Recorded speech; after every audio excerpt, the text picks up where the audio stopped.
Let's see, we have the Terminator, we have Blade Runner, we have Altered Carbon, we have Battlestar Galactica. The list is endless. There are so many examples of great stories where robots are in conflict with human beings. The latest is called Detroit Become Human. This is developed by Quantic Dream for the PlayStation 4. It's another exclusive in the PlayStation camp from this developer, and it's also another interactive narrative adventure from these guys. These are people that really like to specialize in making interactive stories that are threaded, that are kind of like choose your own adventure. You have choices that you have to make as the characters that will absolutely define how scenes play out. But make no mistake, this is very much a watch scenes transpire kind of experience. It is absolutely a sit back and watch the performances, watch the acting, and watch all of the character modeling and all of the animation and art details that go into telling and crafting a story.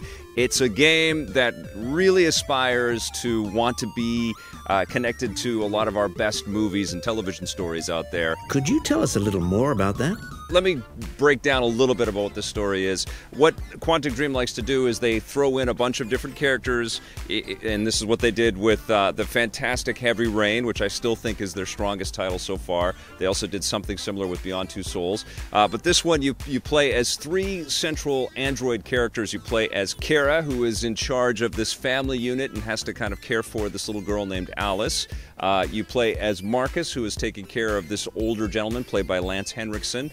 Marcus is played by Jesse Williams. And you also play as Connor, who is a police detective. And Brian Deckert plays Connor, and I think he does a pretty terrific job in this game, by the way. But you're an android cop that is partnered with a human cop, so right away that made me think of Holmes and Yo-Yo, a terrible show from the 70s, which, you know, we've seen that kind of scenario before, too, the buddy cop movie where the cops are very different people, but you basically butt heads with this guy all the way through the game, which I thought was fun. And certainly I enjoyed the relationship between Kara and Alice as well, the sort of mother-daughter bond that happens there, and Kara's just trying to get Alice to safety and protect her from some evildoers and some harm that befalls them. I thought that was kind of a cool threaded storyline in there. And Marcus is really in charge of this new operation to kind of awaken the androids out there, because they've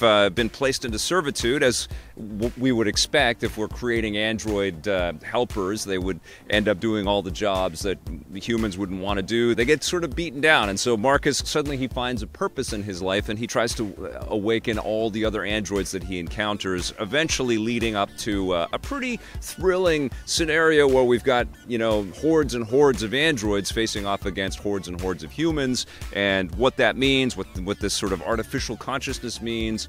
And it plays with a lot of things that we've seen similarly explored in lots of other great science fiction and fantasy when it comes to robot brothers and sisters living among us. You're awake now. That's cool, but it doesn't really move the needle story-wise. You know, we just watched Blade Runner 2049. I just streamed all of Altered Carbon, you know? All of this stuff is still present in my mind.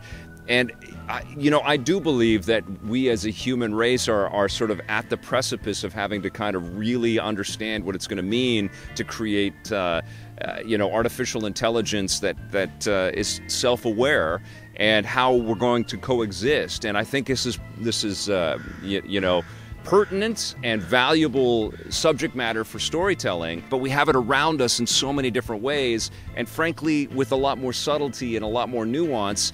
And when we're talking about a game like this, which, when you watch the making of after you've completed the game, you kind of recognize that they spent 4 years modeling and shading and creating all the characters and filming all the mocap. And I just think, the story's pretty cool. It's not a revolution in storytelling. It's not the best version of this, future myth that we're all quickly approaching as a potential reality. And because they spent so much time on this, I just had to think, like, why didn't they just shoot this as a show? Why didn't they just take a year and make this with these actors and make it a movie or make it a show? I don't know. I don't know what the total cost is on this, but I know hundreds of people worked on this for 4 years, and I just feel like maybe they could have shot the first movie game with some real pedigree, with a pretty solid story, with some great effects, and it might have come off cheaper than this and still be as powerful and still be as effective. Like a lot of the other Quantic Dream titles that we've had in the past, it feels like you don't get a lot of actual agency. You don't get a lot of real control over what you're going to do. You have control over the way the stories thread and some of the different scenarios that you can watch played out in different ways. It's fun to kind of replay those experiences over and over again. But for the most part, you're on a pretty, preordained linear path that doesn't give you a lot of wiggle room. Frankly, the sort of corridor-based, movement opportunities that you're allowed, they go to the effect of creating a cool couple of city blocks, but you can only see up to the corner, and then you're automatically turned around, or you can look outside of a window, but you can only look this far, and then you can sort of press the triangle button to investigate a little bit, or sometimes you've got this huge open space that you think you can walk anywhere, but you can literally only press up and walk in one direction and follow a guard in there. I felt like an android kind of playing this game at some points. Every time I wanted to just go off in every direction, I found myself slapped, and it's like, no, you can't do that. You can't do that. You got to do this. And yes, we have a branching narrative, and look, you can look at the flowchart and you can see all the different options that you can go, but honestly, there's only this many ways that you can go. And that was the other thing too, is I did not like seeing this flowchart. I did not like, I wanted to toggle all of that stuff off. I did not give a crap about how everybody else played it or how many other options there were. I didn't want to see the game design document. I wanted to forget I was playing a video game or forget that I was involved in a story and just get lost in it. And I couldn't help but compare it to so many other stories where we've got robots living among humans in much more profound and cooler ways. On a superficial level, it's really slick, and I applaud all the work, but it kind of bored me. Great impetus, great talents, but underwhelming. I'm going to give Detroit Become Human a 6.5 out of 10.